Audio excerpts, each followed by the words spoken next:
ছাত্র জনতার গণ অভ্যুত্থানে পদত্যাগ করে দেশ ছাড়তে বাধ্য হন সাবেক প্রধানমন্ত্রী শেখ হাসিনা। এবার একই কায়দায় গদি ছাড়া হওয়ার পথে পশ্চিমবঙ্গের মুখ্যমন্ত্রী মমতা বন্দ্যোপাধ্যায়। সম্প্রতি ভারতের কলকাতার আর.জি. কর মেডিকেল কলেজ ও হাসপাতালে শিক্ষানবিশ নারী চিকিৎসককে ধর্ষণ ও হত্যার ঘটনাকে কেন্দ্র করে ধর্মঘটে যাওয়া জুনিয়র চিকিৎসকদের সঙ্গে বসতে ব্যর্থ হওয়ার পর সংবাদ সম্মেলন করেছেন মমতা। এ সময় আবেগপ্রবণ হয়ে পড়েন তিনি। মুখ্যমন্ত্রী বলেন, রাজ্যের শীর্ষ পদের প্রতি তার কোনো মোহ নাই, আর জনগণের স্বার্থে পদত্যাগ করতেও রাজি আছেন বলে জানান।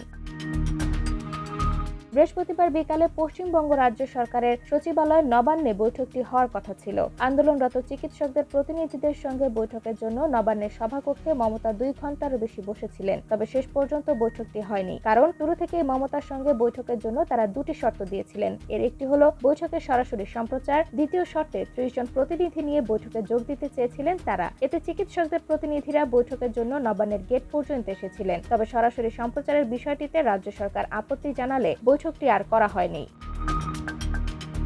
পরে নবান্ন থেকে সংবাদ সম্মেলন করে তিনি জানান, কিছু স্বার্থান্বেষী প্রতিবাদকে নিজেদের স্বার্থ সিদ্ধির জন্য ব্যবহার করছে। তিনি বলেন, বাংলার মানুষের অনুভূতির কাছে ক্ষমা চাই আমি। এছাড়া সামাজিক মাধ্যমে সরকার বিরোধী বার্তা ছড়িয়ে পড়ার দিকে ইঙ্গিত করে বলেন, তাকে অসম্মান করা হয়েছে। সাধারণ মানুষ জানে না এখানে একটি রাজনৈতিক রং আছে। এই রাজনৈতিক রঙের পেছনে যারা আছে তারা বিচার চায় না, তারা চেয়ার চায়। মমতাও বলেন, মুখ্যমন্ত্রীর পদ চান না, তিনি তিলোত্তমার বিচার চান। জানান, তার একমাত্র অনুরোধ হচ্ছে চিকিৎসকরা ধর্মঘট ছেড়ে কাজে যোগ দিক, কারণ লোকজন দুর্ভোগ পোহাচ্ছে।